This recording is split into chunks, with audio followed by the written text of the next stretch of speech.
माता, बहनों, अब जरा ध्यान से सुनिएगा, क्योंकि ये बात मैं आपकी समस्या देखकर नहीं, आपकी तकलीफ समझकर कह रहा हूँ। बहुत लोग कहते हैं भगवान तो सबके हैं, फिर मेरे साथ ही ऐसा क्यों?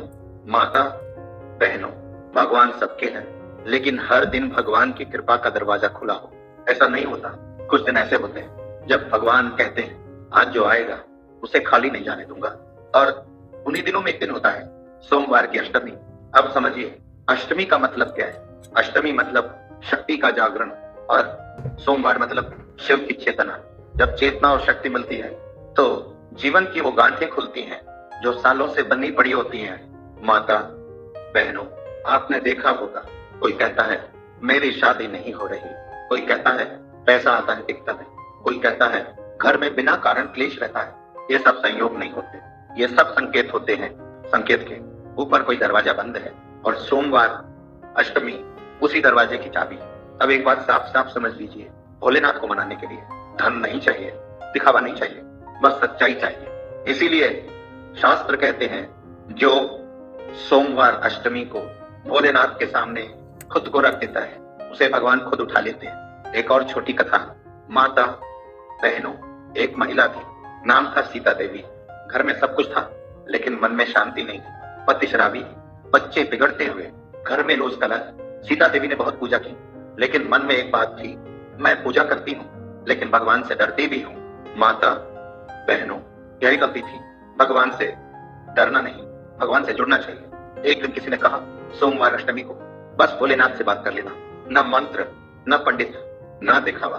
सीता देवी ने वही किया। शिवलिंग के सामने बैठकर बस इतना कहा, हे भोलेनाथ, मैं थक गई हूँ, अब आप संभाल लो। माता, बहनों, याद रखिएगा, जब भक्त कहता है अब आप संभाल लो, तो भगवान कहते हैं अब तू आराम कर। 3 महीने में घर का माहौल बदल गया, पति की आदत छूटी, बच्चे संभले, और सबसे बड़ी बात, सीता देवी के चेहरे पर शांति आ गई। माता, बहनों, ये चमत्कार नहीं था, ये था समर्पण का परिणाम। अब सुनिए, सोमवार अष्टमी का नियम। इस दिन कम बोलिए, सच बोलिए, किसी का दिल मत दुखाइए, क्योंकि इस दिन आपका एक शब्द भगवान तक सीधा जाता है। जिस दिन आप दूसरों को माफ कर देते हो उस दिन भोलेनाथ आपकी फाइल खोल लेते हैं। माता, बहनों, अगर कुछ नहीं कर सकते तो बस इतना कर लेना, सोमवार अष्टमी की शाम एक दीपक जलाइए, दीपक के सामने बैठकर अपने मन की बात बोल डालिए। रोना आए तो रो लीजिए, भगवान के सामने रोने वाला कभी कमजोर नहीं होता। माता, बहनों, आपकी जिंदगी में जो कुछ भी अटका है वो आपकी किस्मत नहीं, वो आपकी बारी है।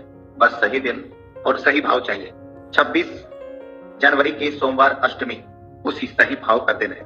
भोलेनाथ देर नहीं करते, वो बस सही समय चुनते। हर महादेव, भोलेनाथ आपकी हर अटकी हुई बात आज सुन लें, यही प्रार्थना है।